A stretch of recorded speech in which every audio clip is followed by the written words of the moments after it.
Welcome to Penny for Your Shots, conversations and cocktails with brilliant women. I'm your host, Penny Fitzgerald, and I believe the best stories are the ones shared over a glass of wine or a cocktail. Each week, I sit down with women who've said yes to building something meaningful, often after years of putting everyone else first. We talk business, big dreams, and the mess in between. And of course, a few favorite drinks.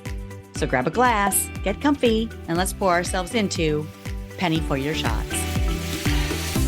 If the thought of marketing, paid ads, and the terms search engine optimization and pay per click makes your eyes glaze over, hang tight. You're going to love this one. My guest, Cinthia Pacheco, breaks down digital marketing in the most human, approachable way.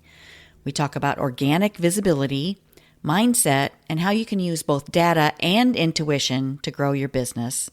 Plus, she shares how her new course is helping women get found in AI searches without the overwhelm or the cost. Here is Cinthia Pacheco. Good morning. How are you? I'm good. How are you? Not bad. Just, I can't believe it's Thursday. So where are you? I'm actually in Argentina. Really? Yeah. Fabulous. Yeah. So I'm Argentine Canadian, so I'm kind of a hybrid. I like to joke around that I'm a hybrid. But yeah, I have both countries in my life. And yeah, so it's pretty cool. That's very cool. So tell my audience a little bit about you, your name and what you do and what you love. Sure. Yeah. So my name is Cinthia Pacheco. I'm the owner of Digital Bloom IQ, which is a marketing agency specifically for female founders who want to grow. And we do all sorts of digital marketing services from SEO to paid ads.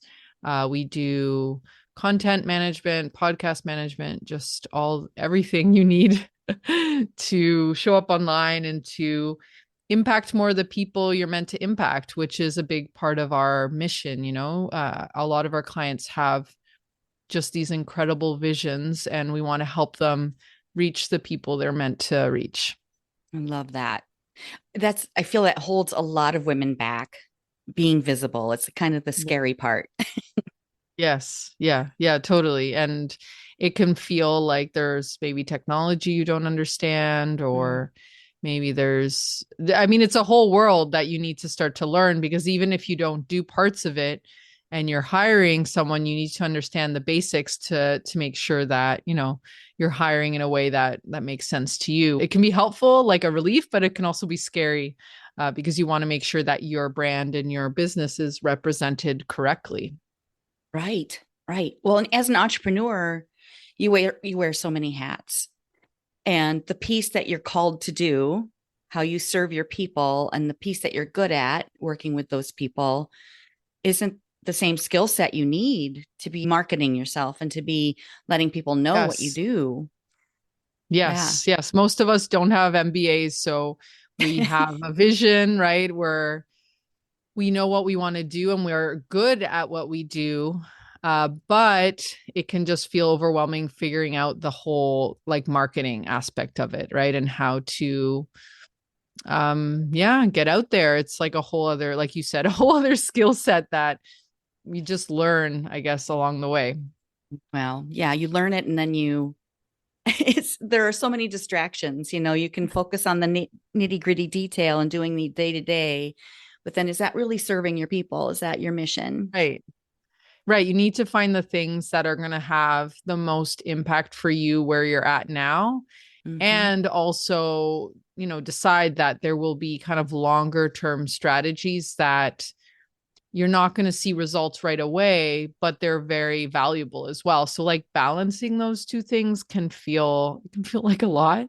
Mm-hmm. But I think that's how you can move your business forward. And yeah, at the end of the day, if you're not marketing yourself, it's going to be hard to do what you want to do. Right. And I think that's hard for people because, yeah, like you said, maybe they just want to be with their clients, or maybe they want to they want to do the thing they love doing and not have to worry about the marketing so much. Mm-hmm. Yeah. How did you choose your career, or did it find you? It's a little bit of a mix. So I've always been really interested in coding and websites. I started learning websites when I was maybe like 12, 13. Just started coding and playing with code and stuff. And actually it's funny because what I do now, like when I was in school, didn't exist as a career, right? So it's just very self-taught journey. Mm-hmm. But I actually have a fine arts degree, and we would do robotics and more technical things there, but it was not a marketing degree at any sort of any way. And then I moved back to Argentina because I was brought up in Canada, and I moved back here. And I just had a moment of traveling and like not wanting to worry about my career after university, And then I actually I had a friend who had a headhunter contact, and she knew my skills, and she kept pushing me to submit my resume to this headhunter. And I actually kept pushing back because I didn't know about marketing. I was like, what am I going to do? I mean, I know how to create sites, but marketing. And so I finally gave in, and literally the next day I got two offers, and one of them I ended up going for, which was a small marketing agency. But that changed my trajectory because I did realize I do like marketing, and I love combining the human psychological aspect of marketing with the technical, what actually happens in the back end to make that messaging go through. And so then that was like my corporate, phase. And I worked with big brands. I worked with Avon very closely. I worked with Hyundai and Sears, and it was great. I loved it. I loved my clients. But after a few years, I realized I want to do this for myself. I wanted to be able to have my own clients and kind of run the thing, be the captain. Mm-hmm. And that's when I decided to start Digital Bloom IQ. And at the beginning, I just worked with what I knew. And then over time, I've slowly, built my own team that has different experts so that I'm not doing all the things. And that's kind of the whole story. Wow. That's fascinating. I talk to so many women that have done the corporate thing Yes. and have broken out on their own. And I'm just so grateful for that. It's I feel like the mentality is so finite. There's a winner and a loser. And there's, it's Yeah, hustle, grind, go, go, go. Here are your goals. Go get them. If you don't get them, you're in trouble. I mean, it just doesn't fit. And for so many women, it's just we need to find our purpose and path. And it's great when you can break out on your own and do it. totally. Yeah. And I feel like, I mean, it's weird because I'm so grateful for that corporate experience. I Yeah. learned so much, and I wouldn't have gone to this point without that. But I think I agree. Like a lot of women, maybe they like their job, but they don't like having to go into an office every day, or maybe they Right. want to be able to work from anywhere, or choose their clients, the type of clients they work with. Like for me, one of the biggest thing was I loved all the women entrepreneurs doing all the incredible Mm. things. And I was like, I want to help them. Like Hmm. they need my services because they're struggling with their own marketing. And, they might feel like it's too technical or it's outside of their, wheelhouse. Hmm. So I was really motivated by that, and that I could choose and I could, really decide who I wanted to work with versus the bigger brands, which I loved working with as well, because big brands are made of people too. But it was like a different scale of impact, I guess, as well, Mm. which felt really meaningful. Yeah, I can see that where, you're working with a solopreneur or an entrepreneur with a small team, probably. And then Yes, the impact is a greater percentage for sure. totally. Yes, Wow. exactly. How long ago did you break out on your own? I'm kind of I think I'm getting to the 10-year mark. I might have actually, I'm so bad at keeping track. I know people have like their business anniversaries and stuff, but Uh-huh. I'm probably around like 8 to 9 years. Yeah. Okay. Wonderful. Yeah. Oh, Yeah. that's so rewarding. So, how do you go about working with entrepreneurs, with women? How do you start?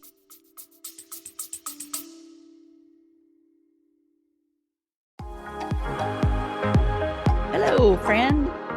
Let's be real. When's the last time you did something just for you? Enter Wine Camp 2026. We're talking wine tastings, fire pit chats, sunset dinner cruises, and zero cooking required.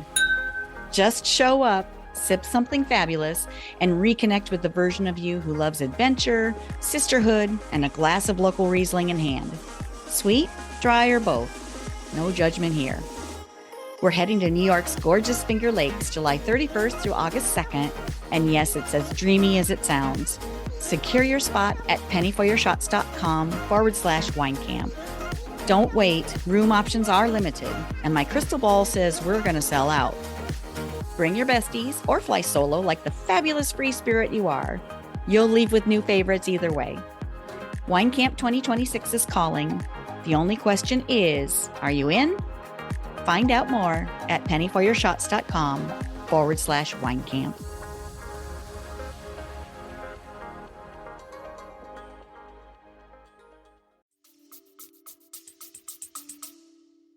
Yeah. So we just have a conversation about their business, about their goals, about their mission. Like we're very, um, we take the time at the beginning to really understand what the brand and what the business is about. And we really make sure that the recommendations we're making in terms of what platforms to use or what strategy to use is really in line with their goals and also where we see where they're going to get the most success. This comes up a lot with ads. Like I think a lot of people think, oh, I'm just going to throw money at ads and it's going to work. And like, I won't have to. And ads are actually, they're not always appropriate for the business or for the budget. And so we are very cautious and we take that time to look at what do we need to recommend to help this business get to that next goal and that milestone. Mm-hmm. And how can we represent them in the best way? Because a lot of what we do is the content creation. We do we'll do some social media and stuff. So we need to make sure that we are representing the business in a way that is going to be effective for them and also feels like them, right? Which, like I was Right. saying before, it can feel odd when you have someone else external doing your marketing because it can be like, well, that's not me. So there's a little bit of like getting used to it, like a comfort spot of it. But Mm-hmm. once the wheel is rolling, it can be just great because you can run your business and you can do the things you love. And then you've got this other team that's helping you just get out there and just make sure that you're marketing yourself fully. Wow. So, do you work with women who might want to keep a piece of the marketing themselves and you can do other things for them? Is it kind of a hybrid mix of skills or services that you provide? It's so funny you asked that. Just today, I had a call with my team. We have a client right now who she is so passionate about her content. And Mm-hmm. so we've been creating content for her, and it's been sort of working, but it doesn't quite feel like her.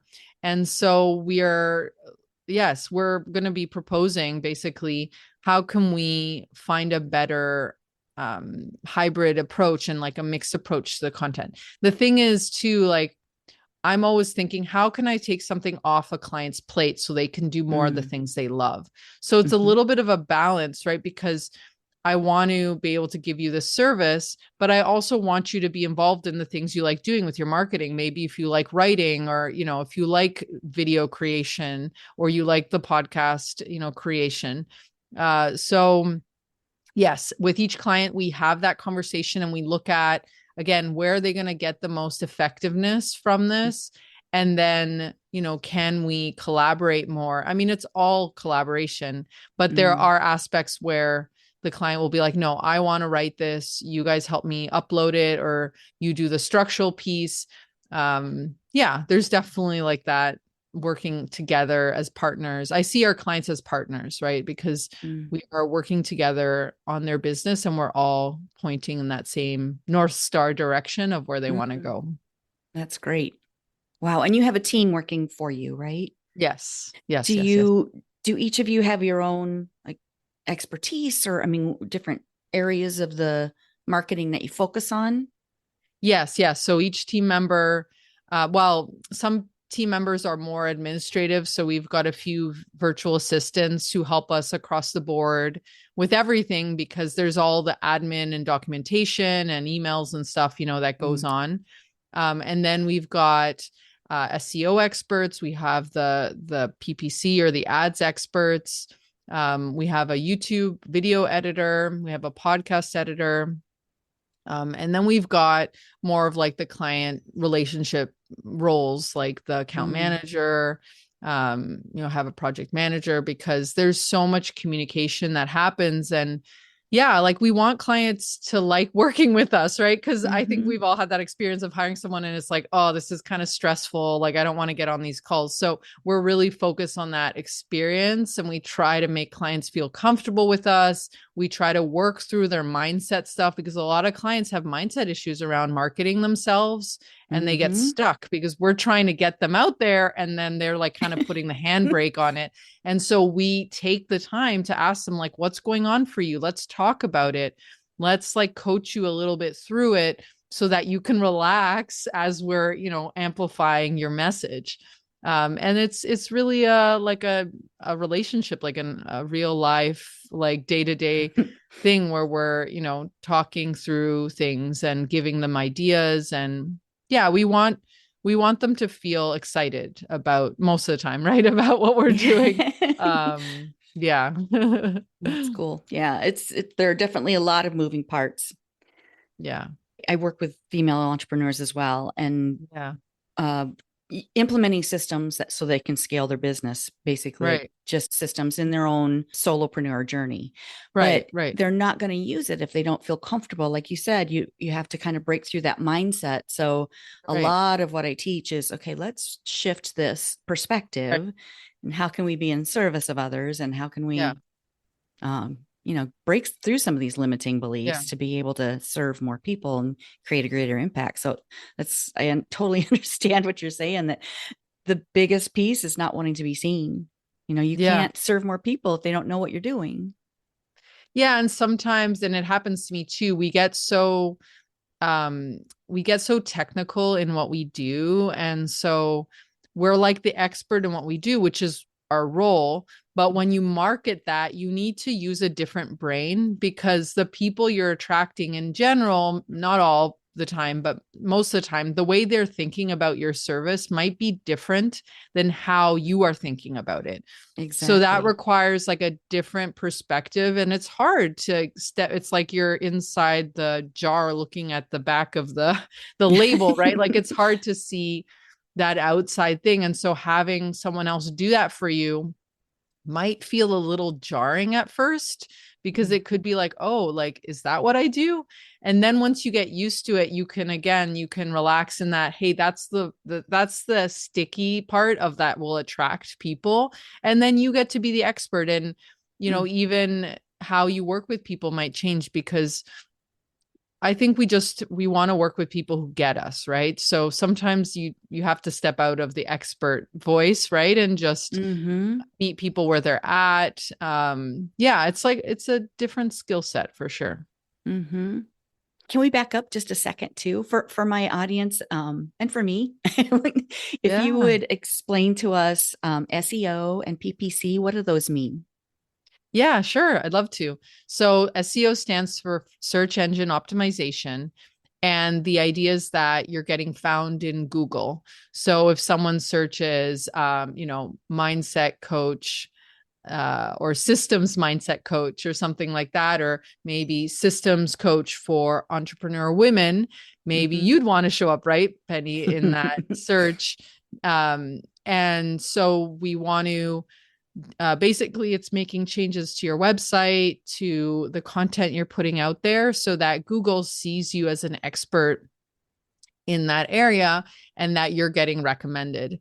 And now with all the changes with AI, we're also adapting our services so that you're also showing up in AI tools as recommended, because that's like a whole new frontier of where you can get recommended. So that's SEO. And like I said, there's different aspects of like the levers you can touch into SEO. There's the technical aspects. So our sites are made of code. So how we make our sites, how they load, how the experience of the site, all that can impact SEO, because you could have the best content in the world, but if your site takes 6 seconds to load, you're going to lose people, right? Or if you're using like a neon yellow navigation bar that's like burning people's eyeballs, they're not going to want to spend too much time on your site. So I like to say, like, my analogy for this is, imagine your site as your online home. So you're inviting people in, right? And you want them to feel comfortable. You want them to know where the bathroom is. You want them to feel like they can relax, right? Yeah. And so SEO is about attracting and also retaining what is happening on the site. And then PPC stands for pay per click. And that's the general term for any sort of ads. So it could be Google ads, it could be Meta ads, which is Instagram and Facebook. There's Amazon ads, there's Pinterest ads, there's all sorts of ads. So PPC is like the umbrella. And there it's you're paying for people to click, right? And so you've got ads that could go, there's different types of ads. We have the ads that are kind of at the top when someone searches something. We have display ads that follow us around. We've all had that experience of searching, vacations to Aruba, and then suddenly we're getting all those remarketing ads. So, so ads can be very powerful because it can sometimes be a faster way to get immediate leads who want to buy your thing right away.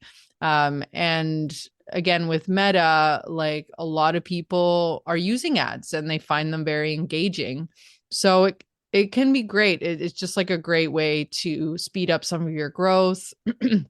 They still require a ramping up period, and it's not magical. It's definitely an art and a science. And I'm really grateful for our PPC experts on our team, because they make it look so easy. And it's like a very holistic approach. So yeah, those are those two. That's great. Thank you so much for describing those in detail, because Yeah. I feel like that's something that kind of escapes a lot of people, and they, we talk our jargon and people don't understand the terminology. Totally. And that was a great way very clear way to understand them. Oh, I'm glad it helped. Yeah. Thank you for that. So Yeah. how do you and your team keep up with all the changing, like the algorithms with Meta and all the things? Well, I think we're just in it every day. So maybe as a business owner, you see that, there's an announcement in an algorithm and you kind of freak out. But because we're looking at the tools every day and we're seeing the changes, and we kind of are going more in the direction of like, where are we seeing results? Because sometimes an algorithm can work for you or can work against you. And it just depends on a bunch of different factors. So we definitely, read documentation, we read about news, like we read what Google and all the different companies are doing, but we're also just looking at what's working for our clients. And we try not to get distracted. Like, if something's working, we just need to do more of that. So that helps sometimes, right? Yeah, like I think with the announcements, they can just be jarring, because it can create a sense of of like uncertainty. Do I need to do that? Like, do I need to change something? And sometimes if your business has been around a long time, you probably don't need to change too many things. Maybe it's just like small tweaks.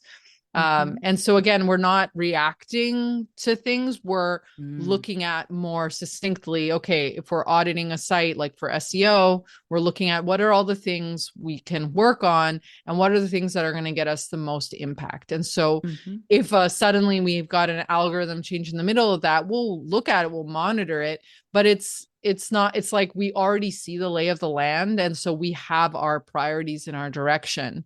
And we're not going to like just change everything for one thing. Cause also Google, we don't, it's all kind of a black box, right? Like Google tells us a lot of things, but it's a lot of experimentation. And so we just go off the real data that we're seeing with our clients and the results they're getting. How refreshing to not be reactive. Yeah, for sure. And it's hard. It can be hard because, and I think that some of those news items look for the shock factor too. So Yeah. yeah. Yeah. The clickbait. Yes, exactly. Wow. Okay. So you mentioned AI. So how is that changing the landscape? Because people are searching with ChatGPT or Gemini or whatever they're using instead of Google search now. How is that changing Yeah. things? Yeah, it's a really good question. So for AI searches, like some people call it AI optimization, some people are like, there's still no set term, to be honest, because it's still very early. Some people call it GEO, it's generative engine optimization. Oh. So it's the whole idea of like making your entity and your website easy for these AI tools to pick up on and to understand what it's about. However, there's like a foundational piece with SEO that still is very strong, because AI searches, yes, we're using them more. We've got the Google AI overviews that are like at the top of Google itself, but Google is still like 95% of the market. So what I'm telling people is like, get in now, like start making changes, but don't worry about it so much. And think about it as a longer term strategy. And I'm actually teaching that in a course I'm doing, like AI optimization. But yeah, a lot of it's kind of has a SEO tinted strategy around content, around authority building, around the technical part of your site. Because again, if your website is technically a mess, no AI assistant is going to want to look on there, right? They're going to skip you. So all these things need to be in place to make it easy for an AI bot or an agent to look at your site and to surf it and to find the information that it's looking for. Just thinking in human terms, if your site is not easy to navigate, or if you have to search for something, yeah, it's frustrating. It's the same thing. Yeah, it needs to be human friendly and robot friendly. And I put the human friendly first at this point because the humans are the ones you really want, filling out your form and buying from you and, generating revenue. Yeah. That's important. Yeah. Oh my gosh. Okay. Tell me more about your course. Yeah, I'm so excited. So it's called Found in AI, and it's a course that teaches in plain language how to start getting found more in ChatGPT. So I teach all these different aspects. It's going to be cohort style. So we're doing different rounds because this is changing so fast, right? So I want people to get the latest and then, build that foundation. And then if they want to take a break and then come back, they can do that. And it's all very hands-on. So there's going to be hot seat calls where we're touching your site. I'm helping you. It's going to be a smaller group. And so the idea is that you're actually taking action, because I think we've all bought that course where it like kind of sits and like gathers dust in the back burner. And I want this to be something that's easy for people to just book on their calendar and get done. And they're able to run their business, but they also get results. And so we're going to be also looking how to measure the results, which is a big one, right? Because if you can't measure it, it's really hard to be motivated, right? It kind of feels like an empty, like of the void of the internet, right? So one of the first things we're going to do is set up our tools and see how many AI searches are you getting today. If your site's been around for a while, I promise you, I'm like 90% certain you're probably already showing up in AI. So let's look at what's already working for you. And people get so excited by that because when they see the results, it's like, oh, I want to do more of this, right? Like it's just so much more interesting. Yeah. And it gives you direction. Yeah. The action will bring clarity. I mean, seeing what's working, what's not, right? That kind of thing. You have to have that data. I mean, a lot of us go on our gut. Yeah, which is good too. Yeah. Yeah. Let's back it up though. Very Let's accurate. prove it. Yeah. I think the combination, right, of the data and the intuition is so powerful, right? Because Exactly. you need to trust that. You need to trust that little voice in your head. Like that's where the innovation comes from. That's where the um but yeah, it's just also I feel like when we know where we're getting our traffic from, where we're getting our sales from, it can feel just so grounding, right? Because we can Mm-hmm. see the strategy that we're taking and where we're spending our time and money, right? Like where we're investing in our Yeah, in our business. that's right. It builds momentum too. Yes. Well, now, Yes. love, in your course, you're building momentum by creating the action and actually Yes. doing something and seeing the results right away. That's Yes. just so, that's I'm great. all about the action. I'm all about the Yeah. action. And I want to create a space where people can easily take that action and then go back to their day to day. Because I think AI feels very overwhelming for a lot of us. Like I felt very overwhelmed. I've been, kind of working on focusing on one step at a time because it can Mm-hmm. just feel like this big monster that's going to take over everything. And so I want this to be something you can come in, do what you need to do, go back to your business, go back to your life, forget about all of it, and then just start to see those results, right? Mm-hmm. That's just so much more potent than like obsessing about it and then never doing anything about it. Exactly. Yeah. Use the power for good. Yes, exactly. Yeah. Yeah. I hear a lot of women also saying, they're overwhelmed by all of it. So, I mean, the reaction then is no reaction, no action at Yeah. all. Yeah, you're Just, frozen, right? You're like yeah. frozen and then you're missing out on an opportunity that's probably already working for you, right? It's more about tweaking it. The idea of the course is like anybody can take it. You don't need to be as long as you can log into your site, we're good. And it's not, the idea is not to become like an AI expert. It's to be a business owner who's anchoring into this new frontier of getting found and getting in early so that it's going to be easier down the line when you have that foundational setup. And then you can just let it go. That's the cool thing about SEO and this AIO is it's kind of like planting a seed and then all you're doing is stepping back, watering it, obviously giving it sunlight, but it's very different than social media where you have to post every day and you need to be so active. Mm. You like step back, you let it grow, and then when you start to see buds come out, you're like, okay, interesting. Like I'm learning from this. And then you do a little bit more. Maybe you give it a little bit of, I don't know, magnesium or whatever the soil needs. And then you step back and you let it grow. And it's Uh-huh. a lot of my students and clients find it so fascinating that it's not like you need to tend to it every day because you actually, it's not effective. You make it worse. So you need to let Right. those seeds grow. And that Hmm. can feel so calming because you don't need to be in it all the time. That is very calming. Yeah. Oh my gosh. Okay. How do people find your course, or when's it going to happen Yeah. and how they find you? You can get more information about the course by going to courses.digitalbloomiq.com, and then you're going to see it there, found in AI. You can also go to the site digitalbloomiq.com and it'll be under courses.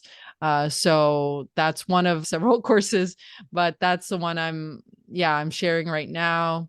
And yeah, that's where you can get more information as well. My site, digitalbloomiq.com. And then I'm on Instagram and all the other platforms, Digital Bloom IQ. Wonderful. Well, and I'll put those links in my show notes too for people so they can Awesome. find you Thank easier. you. Yeah, you're Thank so you. welcome. What have I not asked you that you'd love to share? Let's see. Maybe an odd fact about me that no one might guess. Oh, this is Kind fun. of like two truths and a lie sort of Yeah, thing. yeah, I love But it. so I'm actually a certified dog trainer. Really? Yeah, where I live, there's lots of dogs. And so I'd never had a dog growing up. I knew nothing about dogs. We had cats. So when we got our first dog, it was like this whole new world. And I wanted to learn more about dogs because I also just wanted to train my dog. And it ended up being the best, most interesting experience because through dog training, you actually learn so much about how the brain works and Mm, how we train ourselves, like just everything from your vibe, like how you transmit to a dog calmness versus anxiety, and how animals react to that. Mm. So it ended up being like this whole experience for my dog and for me. Yeah. And I had a great time, and I'll never forget that experience. And it served me a lot in business as well, because again, a lot of the times it is about understanding the psychology and how the brain works, and just about, I think dogs are so pure too. Like they're Mm-hmm. so they're just themselves, right? Yeah. And that's very inspiring as well. Absolutely. Well, and everything is energy. And Yes, dogs, because they're so pure, can pick up on it so much easier than totally. humans can. Yes, absolutely. What a great lesson in psychology and Yeah, all of I'm it. really grateful for my dog, because I would have never thought that a dog, like I went in like I just want him to stop peeing, like blah blah blah, like that was, but it ended up being this whole other thing, and Yeah. it was very transformational and very healing. Oh, that's really cool. And it just such an insight into all of us, Yes, into into human human behavior. life, and it makes yeah, dogs, they go really well with humans, so it works well. Yeah. Well, and I'm still a cat girl too, but our pets have passed on and we have Oh. not, we travel a lot, so we haven't gotten any kittens or puppies. But our neighborhood in Florida, everyone has a dog. Almost everyone has a dog. And Yeah. so it's our social time. So everyone in the morning between, like 8:30 and 9:30 or so, they're out walking their dog. So if you really want to get to know your neighbors, that's when you take your walk. Absolutely. Dogs. Yeah, they're great. I mean, it's so interesting. And yeah, the dog and the owner tend to have the same characteristics. It's so true. It's true. Oh my gosh. Yeah, that's funny. Okay, so Cynthia, can I change gears on you again a little bit? Yeah, absolutely. Wonderful. So at the end of every episode, I love to ask my guests, what's your favorite cocktail or glass of wine? Do you have a Yes. favorite? Yeah, so I live close to a lot of wine region. Well, sort of close. It's not that Yes. close, but Argentina has a good wine selection. So I love Pinot Noirs. So good. Yum. I love Pinot as well. Yeah, very. I don't have a specific brand, but here there's Uh-huh. so many just incredible. I mean, I'd say Malbec is probably the most popular, but to Mm-hmm. me it's a little bit strong. So yeah, we've, if you ever want to come down and do a wine tasting, we can go to Mendoza, I and that love would be that. fun. It's A wine definitely tasting on my retreat list. with Penny. Oh, now we're talking. Yes. Oh my gosh. Yeah. So I do a thing. I do a retreat called Wine Camp, and I take women on wine tours, and we do a little business along the way. But Yeah, there yeah, you mostly tasting. go. So my wheels are turning. Future wine camp people, you heard it here first. Love it. I do too. Okay, so what's a favorite memory shared with Pinot Noir or anything with girlfriends? Yeah, so the Argentine culture is very much around food and family and eating around the table and talking for hours. And I would say I have a lot of great memories of being by my I guess it's kind of like a barbecue, but it's not quite, because the way, it's not the same contraption that exists in North America. It's like more, it's like in the wall usually with bricks and stuff. But I just Mm-hmm. have memories of something sizzling over there and drinking wine with my partner, Mm. and it's like looking at the stars and just enjoying that moment. And being, I think Argentines are so good at enjoying the moment of being in the Mm. present, and the culture is all about savoring. And I remember when I Mm. first moved here, I really struggled to sit around the table after, because there's a tradition, like after you eat you should stay on the table just talking. And I Oh. had so much anxiety that like I just wanted to get up and do things. And of course, like you get up, you wash the dishes, whatever. But I've gotten so much better at like just that moment of talking and just spending hours sitting at the table and connecting with your family, with the Mm. humans around you, maybe fighting a little, disagreeing, also agreeing, laughing, like all the emotions that come with family, right? Mm-hmm. And it's just so, I think this is a time where we need that more than ever. We need to be able Mm. to look at each other in the eyes and be present with each other, right? We're so used to looking at our screens, but I think as Mm-hmm. humans, we all crave being seen and being heard and just those quiet moments that maybe nothing's really going on, but you Mm-hmm. feel like you're a part of something. And wine can help with that. I so agree. Wine brings people together for sure. Yes, yes, Yeah. yes, yes. Yeah. I believe too that the greatest gift you can give another human is to make them feel seen and heard Totally. The when you're, presence, right? yes. Yes, it's a practice. You have to really Yeah. practice it to be present, Yeah. but it's lovely. It's a Totally. gift. Yeah. Slowing down and just nothing to do, just hanging out. Like it's hard. It's hard. I think our, like, again, I was brought up in Canada. So a lot of North American culture of like doing and producing and Mhm. work. And again, there's beauty in work and it's very satisfying. But there's also beauty in doing nothing and just being and enjoying the sun on your face and Mm. slowing down. And yeah, I find the culture here does help with that anxiety of Yeah, that's slowing good. down. Yeah. Oh, sounds delightful. Yes. Oh my, Cynthia, this has been so amazing. Thank you so much. Thank you, Penny. I had a great time as well. Let's have a great rest of your day. You too. Thank you so much. Bye. Bye. That's a wrap on this episode of Penny for Your Shots. If you loved today's conversation, don't let the inspiration stop here. Get my weekly insider updates straight to your inbox. It's where I spill behind the scenes goodies, exclusive tips, and all the fun stuff I don't always share on the podcast. Sign up now at pennyforyourshots.com/insider. I'll see you in your inbox next Thirsty Thursday. Cheers!